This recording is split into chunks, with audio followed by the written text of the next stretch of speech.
Oi, tudo bem? No vídeo de hoje nós vamos falar de Os Trabalhadores do Mar, de Victor Hugo. Je dédie ce livre au rocher d'hospitalité et de liberté, à ce coin de vieille terre normande où vit le petit peuple de la mer, à l'île de Guernsey, sévère et douce, mon asile actuel, mon tombeau probable.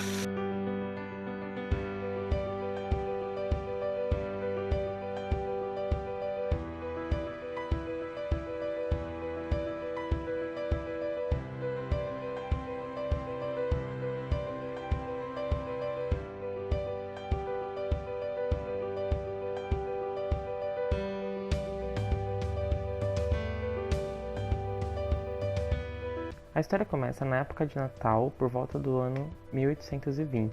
Em certo dia de neve muito frio, uma moça estava caminhando por uma rua e logo à distância, atrás dela, caminhava um homem que a observava. E esse homem viu que em certo momento essa moça para de andar e escreve alguma coisa na neve no chão. Então ele alcança aquele lugar e repara que ela havia escrito o nome dele no chão. O nome desse moço era Gilead, e desde então esse moço se torna apaixonado por essa moça. Ele começa a observá-la e acaba se apaixonando por ela. Essa moça se chamava Déruchette e ela era a sobrinha, mas foi criada como filha do capitão de navio chamado Mess Lethierry. O capitão Mess Lethierry tinha um navio chamado Durande, que fazia muito sucesso na Ilha de Guernsey, no Canal da Mancha, que fica entre a Inglaterra e a França. Como Gilead era apaixonado pela Déruchette, ele ia várias vezes na frente da casa dela, ou na janela da cozinha, tocava um instrumento musical para ela ficar escutando. Ela não conseguia ver quem que estava tocando, mas ele conseguia vê-la dentro da casa. Mas Lethierry, ele era o tio, criado como pai da Déruchette. Em certo momento da história, no começo ainda, ele tem seu navio roubado e esse navio ele foi a Durande, né? Esse navio ele vai parar no meio de duas rochas, no meio do mar, entre a França e a Inglaterra. E ele lança uma proposta na cidade. Ele fala que quem se oferecer para recuperar o navio dele vai ter a mão da filha dele em casamento. E quem se propõe a fazer isso, a recuperar o navio dele, é o Gilead. O Gilead se oferece e arruma as coisas dele para poder recuperar o navio a Durande, que está preso entre duas rochas no meio do mar. Gilead precisa enfrentar vários elementos para completar a sua jornada, incluindo passar fome, frio e também lutar contra um polvo gigante que o ataca dentro de uma caverna subaquática. Eu não vou dar mais muito spoiler da história, porque você precisa ler o livro. Bom, Victor Hugo é francês, mas ele foi exilado da França durante o reinado de Napoleão III por questões políticas. Na época ele já era muito conhecido por suas opiniões políticas e suas críticas sociais, e então ele foi exilado para a Bélgica, depois para a Ilha de Guernsey, que é perto da Ilha de Guernsey, e finalmente para a Ilha de Guernsey, onde ele chegou em 1855 e viveu por 15 anos. Ele tem uma casa na Ilha de Guernsey chamada Hauteville House. A Hauteville é o nome da rua onde fica a casa dele, e ele costumava assinar seus livros no prefácio mesmo, ele colocava alguma frase e colocava a assinatura Hauteville House. Então as pessoas sabiam que foi ele que escreveu por causa dessa casa que ele teve na Ilha de Guernsey. E hoje eu tô na Ilha de Guernsey. Eu tô falando aqui direto do hotel da ilha. Esse hotel fica do lado da casa do Victor Hugo. Eu tô indo lá daqui a pouquinho fazer uma entrevista com o pessoal de lá, que vai dar algumas informações pra gente sobre a obra Os Trabalhadores do Mar e também sobre o autor Victor Hugo. Eu tô aqui com o Cedric, ele trabalha na Hauteville House, a casa do Victor Hugo, e ele vai falar um pouquinho pra gente sobre o autor Victor Hugo e também sobre a obra Os Trabalhadores do Mar. Victor Hugo was a French writer. He was born in 1802, died in 1885. One of probably the most famous French writer in the history of the literature. He was also a political exiled. That's the reason he was in Guernsey. He was expelled from France in 1851 because he was opposed to Napoleon III, the second emperor. So he left France, he was banished from France, he went to Belgium, was expelled from Belgium, and in 1852 he arrived in Jersey, spent 3 years in Jersey, but he was expelled from Jersey in 1855 and arrived in Guernsey to spend 15 years of his life in this island. Okay. And in 1856, few months after he arrived, he did buy the Victor Hugo's house, the Hauteville house, which became his house for 14 years. The inspiration for the Toilers of the Sea are obviously the Channel Islands on its own. It became obviously for him a place where he could be free, so that the inspiration is everywhere. There's few locations you can still find in Guernsey that are in the book. But first of all, when he decided to write Les Misérables, he actually did buy a map of the island, and the copy of this map is in the lookout in the top of Victor Hugo's house. So he decided to have the geographic, location, and in terms obviously the sailors and the people who live by the sea, he did watch them from the lookout, the boats coming and leaving the island. There's a few islands that inspired him. Sark, for example, which is the third biggest island of the Channel Islands, which is only a few miles from Guernsey. It's part of Guernsey, but it's only a few miles from here.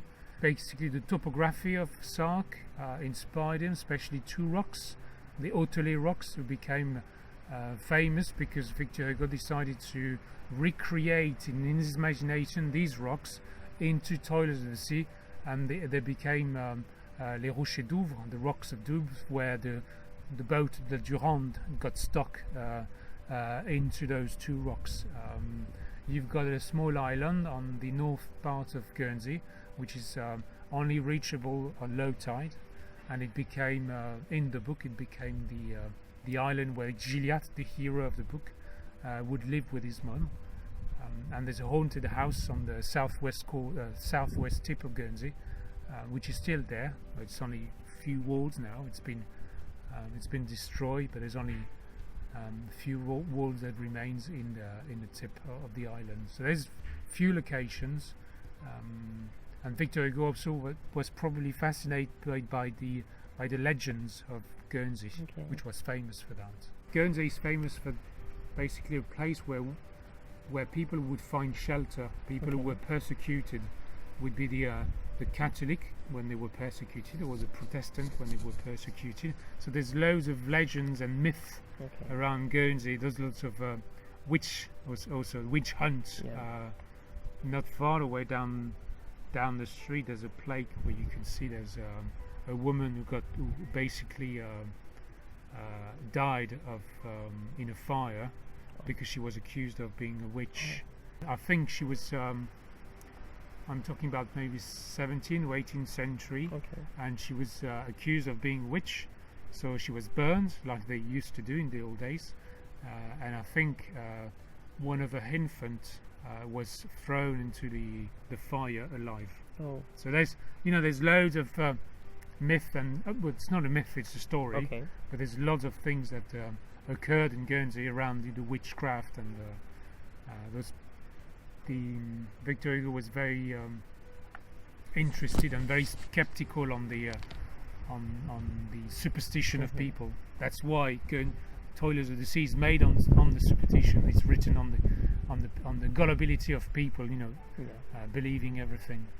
Victor Hugo uses a different word in the book to talk about the octopus that attacks Gilliatt. Gilliatt, yes. So could you tell us about it? Yes, in English it's octopus, but in French, in the 19th century, or 18th century, 19th century, they used to call it le poulpe, which is, I think, in Latin, or in Spanish, or in Portuguese, it's very, very similar. It's pulpo, polvo, yeah. So you understand. So you would use the word. They would use the word pulp in French, but Victor Hugo, when he wrote Toilers of the Sea, used the word pieuvre, which comes from the Guernsey, the old patois Guernsey, the old French Norman language. And oddly enough, when he used the word pieuvre and not octopus or pulp, he wrote that in Toilers of the Sea. And obviously, Toilers of the Sea was published in France. And it became basically a common word for French people. So basically, pieuvre became the common word for octopus rather than pulp in French. In France, in French language. So once again, you got the Victor Hugo's print in the French language, in the French literature, but literally you got pieuvre instead of pulp. French got its roots in English, in German, in Slavic language, or in Norman language. There is similarity between the French, I'm French, so I speak French, and the Guernsey French. Obviously, I wouldn't be able to have a conversation. It's not like I would speak with people from Quebec in Canada. I understand them, they understand me. We speak the same language with different words, but here it would be too difficult. I can sometimes read it, but you have to understand. Otherwise, the English spoken here is exactly the same as the English spoken in England. Only the accents always, I don't know, probably in Brazil you must have different accents. But yes, from Portugal, yes. Yeah. But even in the same, like Brazil, like Rio and Sao Paulo and Brasilia, there must be different from sound. North of Brazil. Yeah, that's right. Yeah. No, I don't think the book itself made Guernsey more interesting. I don't think so. Well, that's my. And it's difficult to measure it, I think. Very difficult. Obviously, Victor Hugo, the house itself is an attraction, so you can measure the people who come here to see the house. But the book itself, I don't think so. Once again, the upper class, the English upper class, would go to France for leisure. They would go to Guernsey for leisure. I think it's pretty much the same now. Thank you. Thank you so much. No worries. Thank you. A casa do Victor Hugo, a Hauteville House, fica aberta de abril a setembro, das 10 às 4 da tarde, e por 10 libras, o equivalente a quase R$50, você consegue entrar. Precisa fazer uma visita, agendar sua visita, mas você consegue fazer o agendamento pelo e-mail que está aqui na descrição do vídeo. E a casa é imensa, tem uma vista muito bonita do mar, da cidade também, e foi essa vista para o mar e para a cidade que foi a inspiração para o Victor Hugo criar a história Os Trabalhadores do Mar. Victor Hugo fala que a Ilha de Guernsey é a ilha de hospitalidade e liberdade que ele encontrou enquanto ele estava exilado da França. Se você gostou do vídeo, não deixa de curtir, comentar e compartilhar com seus amigos nas suas redes sociais, por favor. Então é isso. Tchau, tchau.